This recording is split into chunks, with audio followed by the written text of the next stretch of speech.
औज़ुबिल्लाहि मिनश्शैतानिर्रजीम बिस्मिल्लाहिर्रहमानिर्रहीम। आज हम बात करेंगे जिस तालब को इसमें अल्लाह ज़ात मिल गया उसे अल्लाह ही मिल गया। मुझे बहुत लोगों ने कहा जी आप हर वक्त तसव्वुर इसमें अल्लाह ज़ात तसव्वुर इसमें अल्लाह ज़ात की बात करते रहते हैं, कोई और मसले मसाइल भी की गुफ्तगू करें। मैंने कहा तू जहाँ से बोल रहा है कि मैं किन मसलों पर गुफ्तगू करूं, वो बहुत सोशल मीडिया पर रोला पड़ा हुआ। हमारा वो मकसद है ही नहीं। हमारा किसी बहसो मुबाहिसे मनाजरे या किसी भी ऐसी चीज़ का हमारा मकसद ही नहीं, मिशन ही नहीं है। हमारा मिशन जो हमारे मुर्शिद करीम सुल्तानुल फुकारा हज़रत सखी सुल्तानुल आराफीन सुल्तान बाहू रहमतुल्लाह अलैह, सुल्तानुल फुकारा हज़रत फ़कीर नूर मोहम्मद सरवरी कादरी कुलाचवी रहमतुल्लाह अलैह, हमारे मुर्शिद करीम हजूर सुल्तानुल फुकारा फ़कीर अब्दुल हमीद कामिल सरवरी कादरी कुलाचवी रहमतुल्लाह अलैह, मेरे मुर्शिद गरामियों ने जो फैज़, जो इनायात, जो रूहानी और बातनी इनायात इस फ़कीर पर की हैं, वो आज अल्हम्दुलिल्लाह पूरी दुनिया देख रही है और हम बता रहे हैं। और इंशाअल्लाह ताला उनकी नज़र और तवज्जो से मेरे मुर्शिदों की जनाब गौसे पाक रहमतुल्लाह अलैह की पंचतन पाक की कायनात के पैगम्बर मोहम्मद अरबी सल्लल्लाहु अलैहि वसल्लम की ज़ियारात और मजलिस मोहम्मदी सल्लल्लाहु अलैहि वसल्लम में इंशाअल्लाह हमारे तालिबीन सादिकीन पहुंच भी रहे हैं और पहुंचते भी रहेंगे क़यामत तक इंशाअल्लाह ताला। दुनियावी हमारा कोई मकसद नहीं है, ना कोई सियासी मकसद है। बड़े लोगों ने कहा ये आप क्या कर रहे हैं, ये आप कह ले कोई और अब मामलात में गुफ्तगू करें। हमारी गुफ्तगू सिर्फ ये है कि बंदे का खुदा से मिलना कैसे है, कैसे बंदा अपना इरफान हासिल करे। जो मकसद है यार दुनिया में आने का एक ही मकसद है, क्या है, हमने अपनी पहचान करनी है। और ये जो लोग बहसें करते हैं रसूल खुदा सल्लल्लाहु अलैहि वसल्लम की ज़ात बाबरकत पर या मौला अली की, यार ये ज़ातें बहसें करने के लिए हैं ही नहीं। जिस बंदे को नबी पाक की हकीकी शान का पता चल जाए ना कि रसूल पाक का हकीकी मुकाम क्या है, वो ये इल्मे गैब हाज़िर नाज़िर या मुश्किल कुशाई इसको समझते कुछ नहीं है। ये तो अल्लाह ताला ने वैसे ही गिफ्ट रसूल अल्लाह सल्लल्लाहु अलैहि वसल्लम को, मैं कहता हूँ रसूल अल्लाह की उम्मत की औलिया को ये चीज़ें गिफ्ट कर दी अल्लाह ताला ने, पर उसकी वहदानियत में तौहीद में फ़र्क नहीं आया। ये चीज़ें तो उसकी अताई हैं जो अपने नबियों और वलियों को देता है अल्लाह रब्बुल इज़्ज़त। तो मैं तो ये समझता हूँ कि जिसको रसूल पाक और मौला अली की समझ आ गई, समझ तो वैसे किसी को भी नहीं आती, जिसको अगर आ जाए थोड़ी सी, 1000 में से 1 जर्रा बराबर भी समझ आ गई, वो खामोश हो जाएगा। क्यों खामोश हो जाएगा? उसको इस नुक्ते की समझ आ जाएगी जो सुल्तान बाहू फरमाते हैं बंदे कि जब ये जर्रा, ये पानी का कतरा समंदर में मिल जाता है, इसके ऊपर पूरे समुंदर की हकीकत अयां हो जाती है। जब ये जर्रा उस नूरे मुतलक में चला जाता है तो अपनी हैसियत को खत्म कर देता है और उस जात का ही अपने ऊपर वाजिबुल वजूद कर लेता है और वाहदतुल वजूद की कसरत से निकलकर उस वहदत में चला जाता है। यानी ऐसे कह ले हादत से निकलकर कदीम की तरफ उसका रुख हो जाता है। इस बंदा नाचीज का रुख अल्लाह की तरफ हो जाता है। और याद रखे इस बंदे की उल्टा हकीकत जो है, जब बंदा इसकी असली हकीकत की तरफ जाता है तो यह बंदा अल्लाह की जात में फना और बका नजर आता है। अल्लाह नहीं होता पर अल्लाह की जात में फना हो जाता है। सिबगातुल्लाह का रंग चढ़ जाता है बंदा नाचीज के ऊपर। इसलिए तो जनाब रसूल खुदा ने फरमाया था, ए लोगों मर्रानी फक़द राइल हक, मैं इस कदर खुदा की महबूबियत और फना फिल्लाह बका बिल्लाह की मंजिल पर चला गया हूं कि अब जो मुझको देख लेगा वो ऐन अल्लाह को देख लेगा, हक को देख लेगा। इसी बात को जनाब मौला अली सरकार अलैहिस्सलाम ने इरशाद फरमाया, लोगों मैंने अपने रब को रब की आंखों से पहचान लिया है। अल्लाहु अकबर। जब आप इस मुकाम पर कोई बंदा पहुंचेगा, यानी इनकी पहचान वाले मुकाम पर, इनके मुकाम पर कौन जा सकता है, तो फिर वो कहेगा कि ये हस्तियां जो अल्लाह की जात में फना और बका हैं, हमें भी चाहिए हम इन हस्तियों में अपनी इस खाक को फना और बका दे दे, ताकि हमें भी कुछ समझ आ जाए कि ये हस्तियां, ये मरातब, ये मुकामात, ये दराजात, ये विलायत, ये क्या चीजें हैं। ये तब मिलती हैं जब बंदा इस रास्ते पर, राह सलूक पर चलता है। जो बंदा चलता ही नहीं इस राह पर, किसी कामल मुर्शद का बैत ही नहीं हुआ, तालब ही नहीं हुआ, तसव्वुरात की मशक़ें नहीं की, मशक़ वजूदिया नहीं, उसे क्या पता भला कि ये फ़कीरी क्या है, ये मुर्शद क्या है, ये पीर क्या है। उसने तो सारी ज़िंदगी ये नेट पर जो सोशल मीडिया पर पीरों के ख़िलाफ़ जो बदमाश लगे हुए हैं, उनके ख़िलाफ़ वो मीम्स बनाने लगे हुए हैं, जब मुर्शिदों के ख़िलाफ़ बातें कर रहे हैं, इनको तो सारी ज़िंदगी इन्हीं बातों को, उन्होंने दीन भी इसी चीज़ को समझा हुआ कि लोगों के ख़िलाफ़ बातें कर ही जाओ और इसी का नाम दीन है। हरगिज़ दीन इसका नाम नहीं है, याद रखें। दीन एक ऐसी ताकत का नाम है कि जिस सहाबी के पास होता था वो सहाबी कायनात को मुसख्खर करना जानता था। दीन ऐसी पावर है, एक सहाबी को भी अगर दीन मिला, कायनात को ताबे करने की ताकत उसके अंदर आ जाती है। ये सहाबी का अदना दर्जा बता रहा हूं और दीन का ये मुकाम और मर्तबा बता रहा हूं। दीन जिसके अंदर अल्लाह ताला इस दीन की पावर और इस दीन का नूर डाल देता है। काल और होता है, हाल और होता है। काल वो जो कह रहे हैं सारी दुनिया, मौलवी शौलवी ये सब कह रहे हैं, हाल वो होता है जो फकर की जात अपने ऊपर वारद करके लोगों को बताती है कि ये असली राज है, ये इस्लाम की पावर है जो सूफिया के सीनों में है। आप देख लें, औलिया अल्लाह अंबिया को देखें, आज उनकी कबूर से फैज जारी है। कुरान शाहिद है, हजरत जिक्रिया 90-96 साल के हो गए थे, औलाद नहीं हुई। एक दिन हजरत मरियम को इबादत करते हुजरा में देखा तो वहां पर फल पड़े हुए थे, तरह तरह की गजाएं थी। तो जनाब मरियम से जनाब जिक्रिया ने पूछा, ए मरियम आपके पास ये कहां से आए? तो हजरत मरियम अलैहिस्सलाम ने कहा कि वल्लाहु खैरुर राज़िकीन, मेरा मालिक मुझे गायब से ऐसे बेशुमार रिज़्क़ अता फरमाता है। अब वो गैर नबी थी और जिक्रिया नबी थे। गैर नबी की जगह पर बैठकर हजरत जिक्रिया ने दुआ की, ए अल्लाह ये तेरी महबूब बंदी का मुकाम है, मैं दुआ करता हूं अल्लाह मुझे बेटा अता फरमा। अल्लाह ने जनाब याहया अलैहिस्सलाम जैसा नेमत ऐसा बेटा अता फरमाया कि नाम भी याहया खुद रखा अल्लाह ताला ने। यानी उनकी जगहों पर भी जहां पर वो बैठ भी जाए अल्लाह के वली, वो जगह बरकत वाली हो जाती है। नबी हो या वली हो, उनके पास चले जाएं, वो दुआ कर दे तो क्या बात है, नबी दुआ कर दे या वली दुआ और तवज्जो कर दे तो क्या बात है। क्यों भला? दरअसल ये लोगों का जो दिल होता है वो अल्लाह के इस्म से रोशन होता है। वो सारी अल्लाह की पावरें, अल्लाह की एनर्जी अपने अंदर लेकर बैठे होते हैं। और दुआ के कबूल होने की सबसे बड़ी निशानी ये होती है, हजूर ने फरमाया आसान तरीके से अल्लाह से दुआ मांगो, उसकी हमदो सना करके। हमदो सना से मतलब ये है कि अल्लाह ताला से ऐसा कॉन्टेक्ट जोड़ो, दुआ की वैसे भी मैं नहीं है ताल्लुक कायम करना, ऐसा अल्लाह से कॉन्टेक्ट जोड़ो कि अल्लाह ताला आपकी दुआ कबूल कर ले।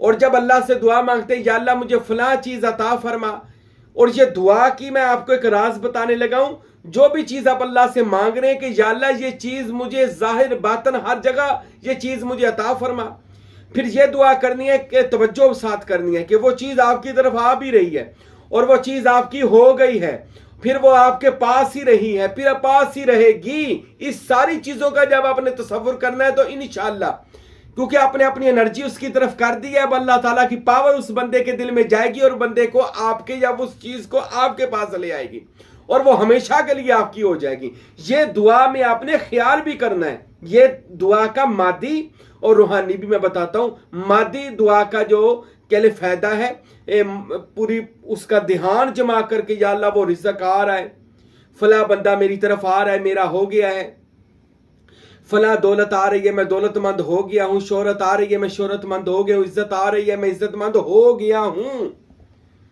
तो वो वक्त आएगा जैसे जैसे आप पॉजिटिव सोची जाएंगे, नेगेटिव की चीजें खत्म होती। नबियों और वलियों ने यही किया है।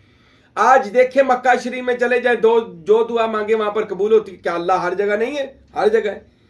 पर वो पॉजिटिव ख्यालात जो मक्का में रसूल खुदा ने जगा दिए हैं या मदीना मुनव्वरा में रसूल खुदा के पास जो वो जो एनर्जी अल्लाह ताला की, ताकत अल्लाह ताला की और वो जो पॉजिटिव ख्यालात रसूल करीम ने बनाए हैं, वहां पर जाकर जब कोई दुआ करता है फौरन बंदे का कॉन्टेक्ट अल्लाह से हो जाता है, क्योंकि उन लोगों के अल्लाह से ताल्लुक हो चुके हैं। हजरत मूसा अलैहिस्सलाम के बारे में आता है, जब उन्होंने हजरत खिजर के बारे में पूछा तो अल्लाह ने फरमाया एक मछली ले और अपने सफर कर।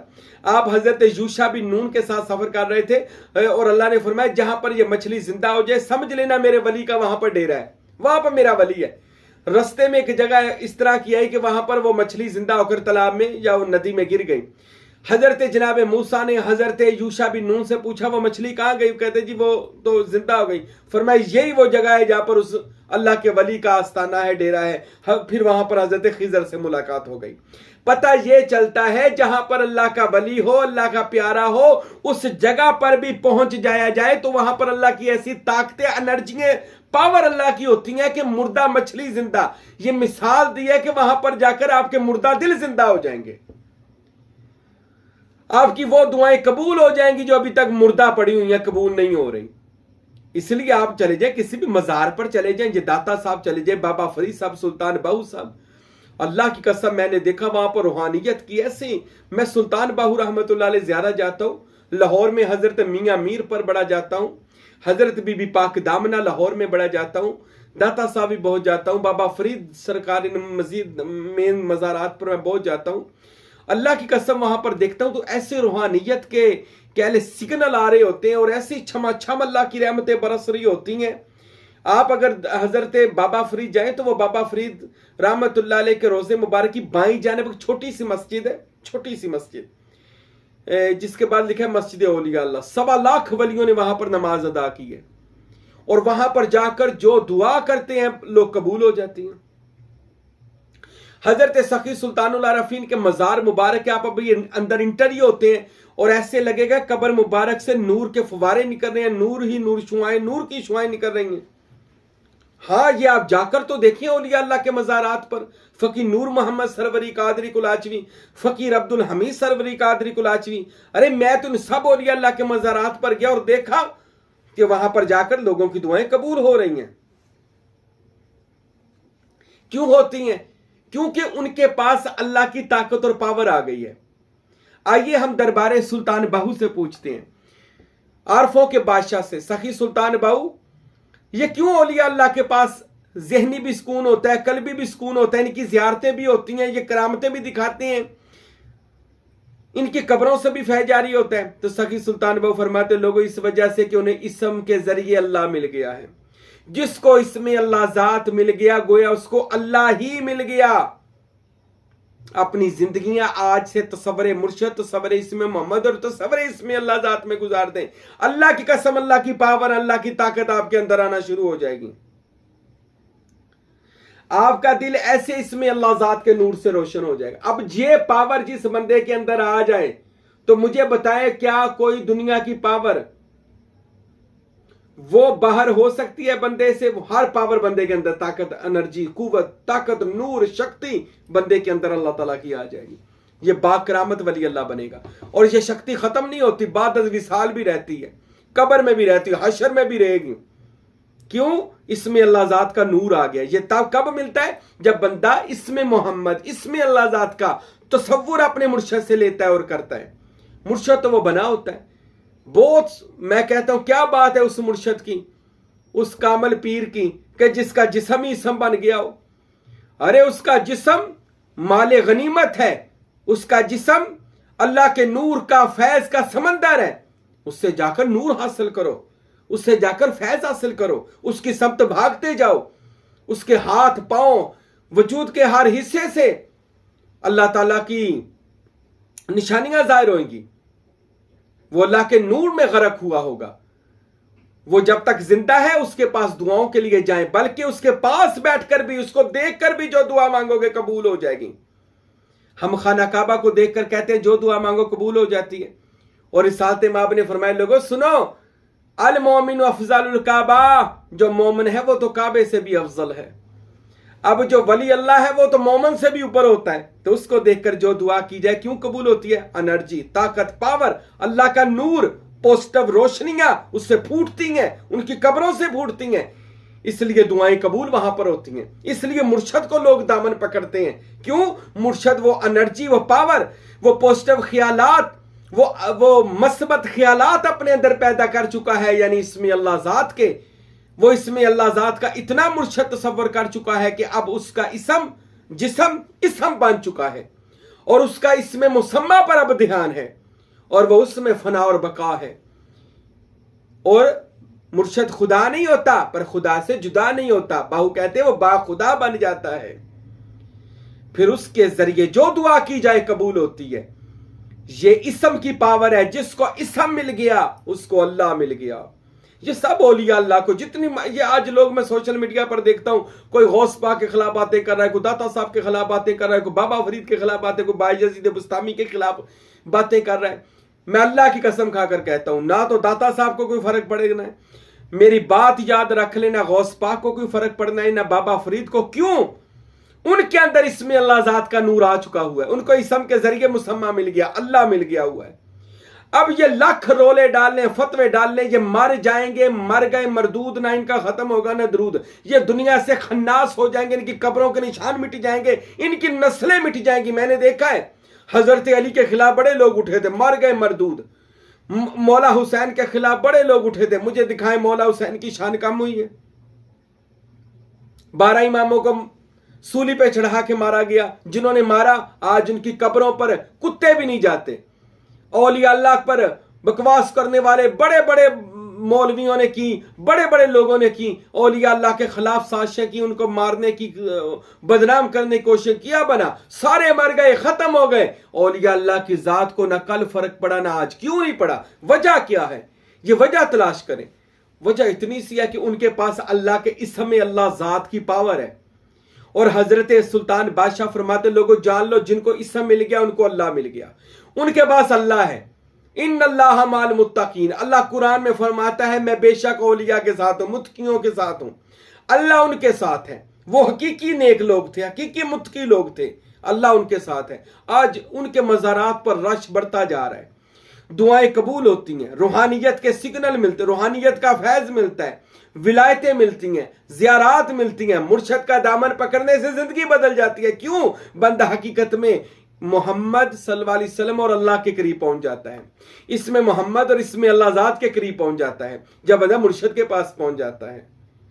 तो याद रखें, इसमें मोहम्मद जिसको मिला, जिसको इसमें अल्लाह ज़ात मिला, उसको अल्लाह मिल गया। फिर जिसको अल्लाह मिल जाए उसको कभी जवाल नहीं है, उसको कभी भी कोई घाटा नहीं है, बल्कि उसको फ़ायदे ही फ़ायदे हैं। आप औलिया अल्लाह की ज़िंदगियाँ पढ़ लें, देख लें, उनको फ़ायदे ही फ़ायदे हैं, जिनको इसमें अल्लाह ज़ात के ज़रिए अल्लाह मिल गया।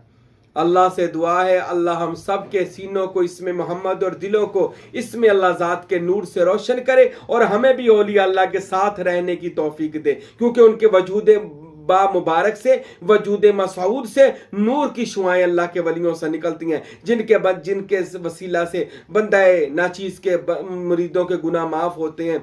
और उनके जैसे हज़रत जलालुद्दीन रूमी रहमतुल्लाह अलैह ने फरमाया कि फ़कीर के पास, वली के पास बैठकर उठकर जाने से अल्लाह ताला बंदे के सारे गुनाहों को माफ़ करता है। ये एक हदीस का भी मफ़हूम है कि मेरे सालेहीन बंदों के पास बैठकर जो उठकर जाते हैं उसके गुनाह माफ हो जाते हैं। क्यों? उनका वजूद बामानदे हजर अस्वद बना होता है, हजर अस्वद का फैज उनके जिस्म से जारी होता है। उनको ज़ियारत करने से, चूमने से अल्लाह उनके बंदे के गुनाहों को माफ कर देता है। और बाबा फरीद गंज शकर ने भी फरमाया है, फरमाते हैं कि बहुत सारे गुनहगार क़यामत वाले दिन सिर्फ इसी वजह से बख्शे जाएंगे कि औलिया अल्लाह के हाथ चूमते थे, इसकी बरकत से बख्शे जाएंगे। क्यों? इस वजह से कि औलिया अल्लाह के वजूद इसमें अल्लाह ज़ात के नूर से रोशन होते हैं, और वो उसी में फना और बका हासिल कर चुके होते हैं। फिर उनको ऐसी अल्लाह दायमी जिंदगी देता है जिसके पास बाद मौत ही नहीं होती। अल्लाह हम सब के दिलों को इसमें ज़ात का नूर अता फरमाए। आमीन। वमा अलैना इल्लल बलागुल मुबीन।